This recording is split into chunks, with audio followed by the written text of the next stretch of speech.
Hey y'all, Jordan here from the Crafted Piglet. I am here for another tutorial, but I am not going to be doing a crocheting tutorial today. I will actually do my very first sewing tutorial for y'all today. Due to recent events in the world, I've had a lot of people request how to make the masks that I've been making for our healthcare workers. They look like this. The really great thing about these masks is that it has a metal piece up here at the top so that you can fit it to your nose a little bit better.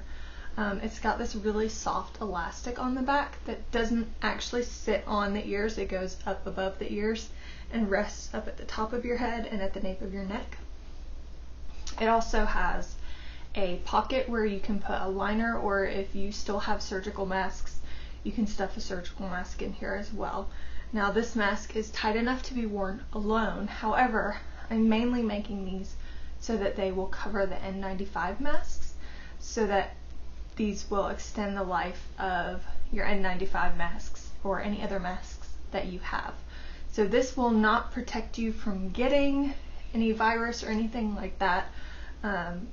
This is mainly, like I said, just to extend the life of your personal protective equipment, because I know it's in short supply these days. So this video is for those of you who have asked for it.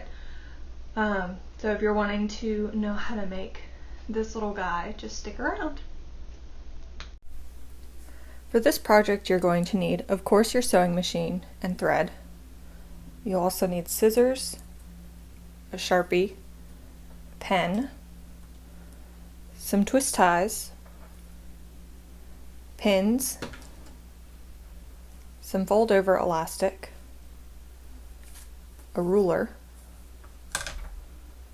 Some things that might be helpful are a lint roller,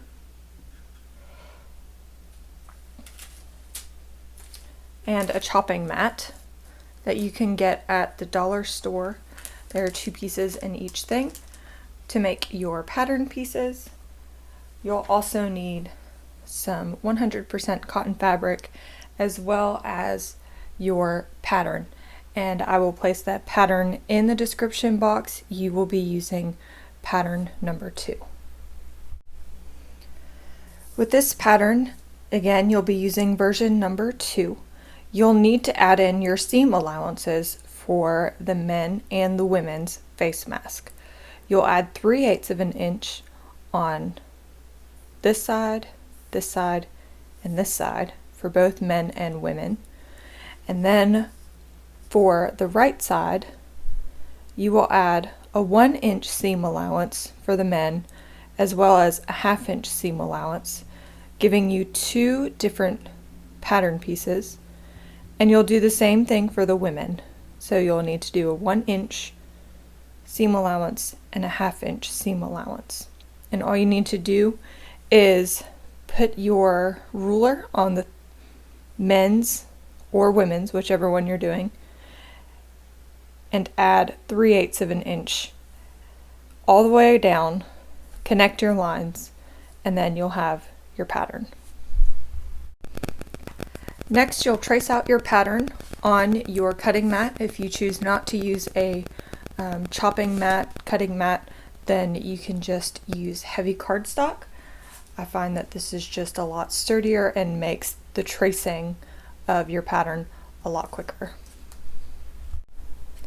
Next, you'll lay out your fabric with right sides together, or the very pretty patterned sides together. You'll take your template and you will trace your template onto the wrong side of your fabric. Next, you'll pin your fabric, cut out your pattern pieces, and then you will have 4 individual pieces for each template. For example, you have 2 templates. You have an outer template and a lining template. So when you cut out your pattern on your fabric, you will come out with 4 pieces. Next, what you'll do is make sure your pattern pieces are right sides together, and you will sew a 1/4 inch seam allowance on the curved side of your pattern pieces. Next, you'll take your lining piece. If you're not sure which is which, you can lay your pieces on top of each other, and the smaller one is your lining. Next, you'll take your lining piece and you'll mark 1/2 inch away from the edge, as well as another 1/4 inch away from that mark on both the top and the bottom. Connect those lines and then do the same thing for the other side.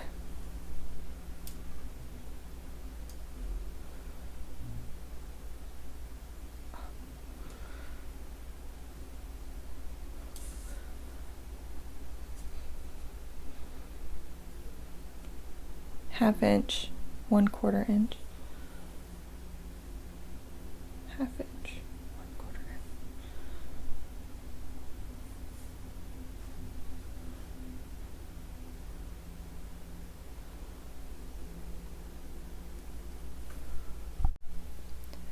Next, pin your pattern with seams going to the left.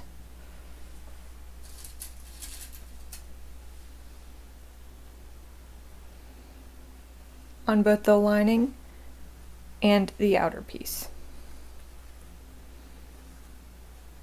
Feel free to press the seam over to the left side if you're more comfortable with that.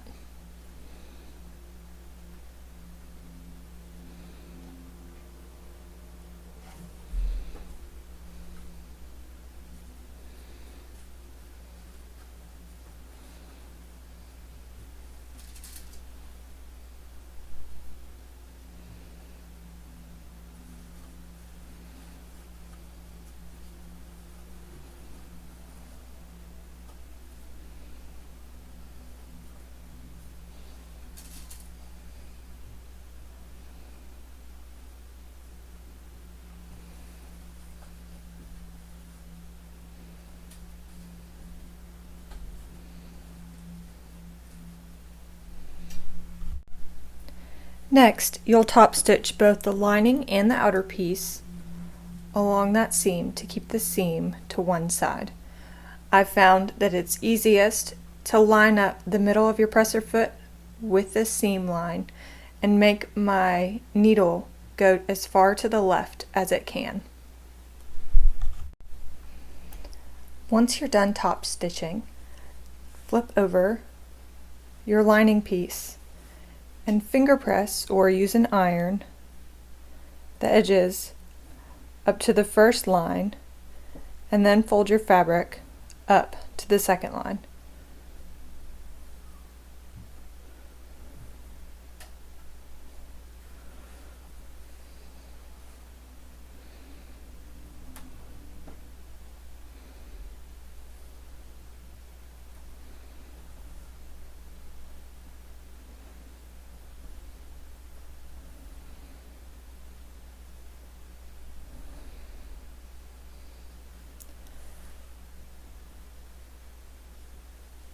Stitch as close to the inner edge as you can on both sides. Next, cut a strip of fabric measuring 2.5 inches by 1 inch and a twist tie measuring 1.5 inches long. Place your twist tie closer to the top edge of the fabric and fold the sides over, finger pressing or using an iron if you choose.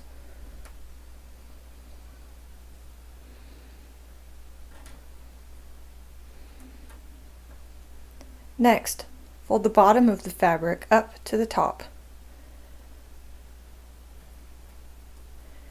Stitch as close as you can to the twist tie.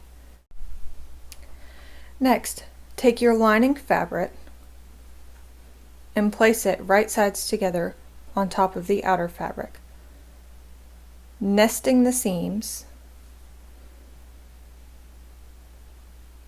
against each other.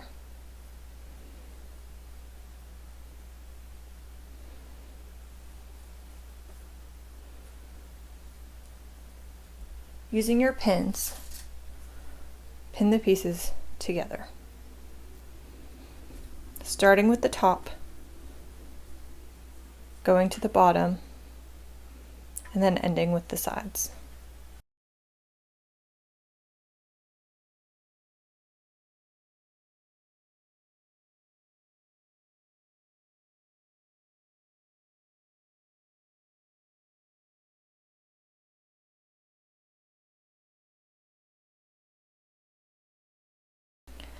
Next, take your nose piece, lining it up in the middle of the face mask, with the top corners lining up with the edges of the face mask, making sure that the twist tie is at the bottom.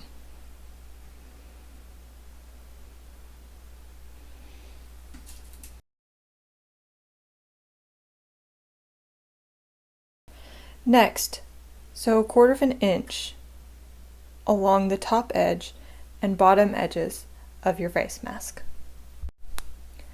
Next, trim the edges of your face mask, making sure not to cut into your stitching.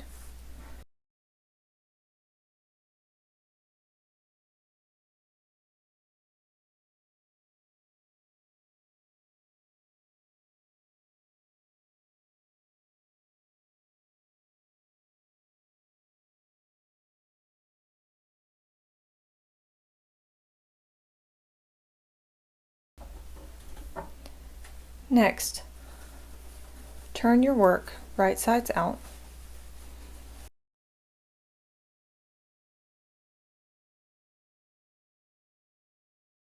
Make sure that the nose piece is toward the lining of the fabric. You can check this by making sure it bends.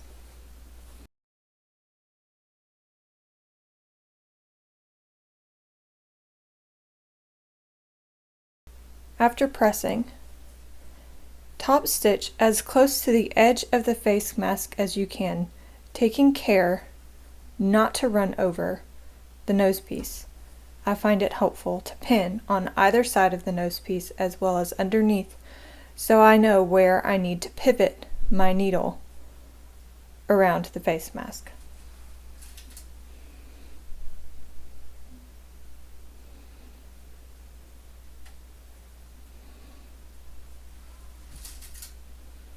Pinning this also ensures that your nose piece stays exactly where it should.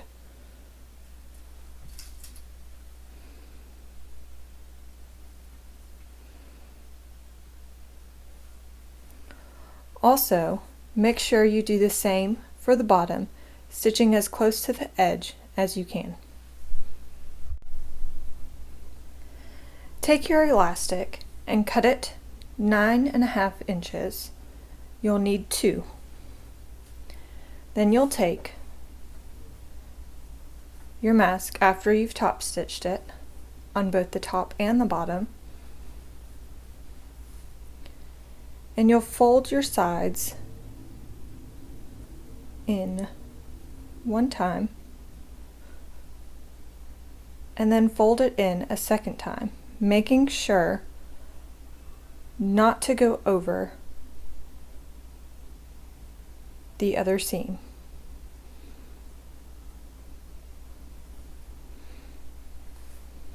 Do this on both sides.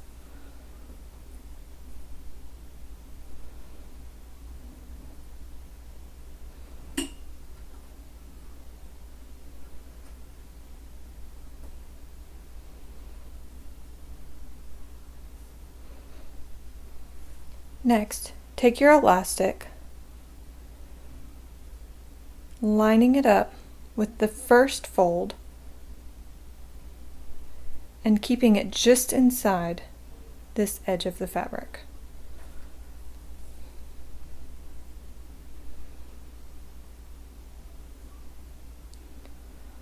Fold your fabric up and then fold it a second time, make sure you pin this in place.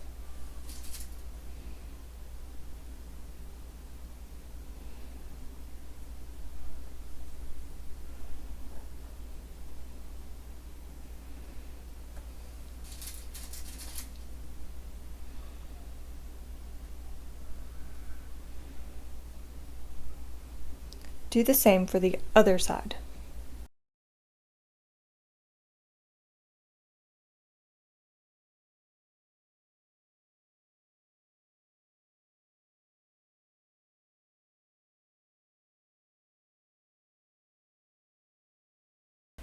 Stitch as close as you can to the edge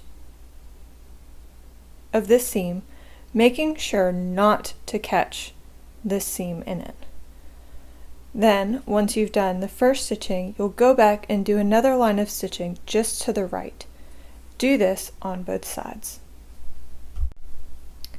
Once you've finished, your mask should look something like this.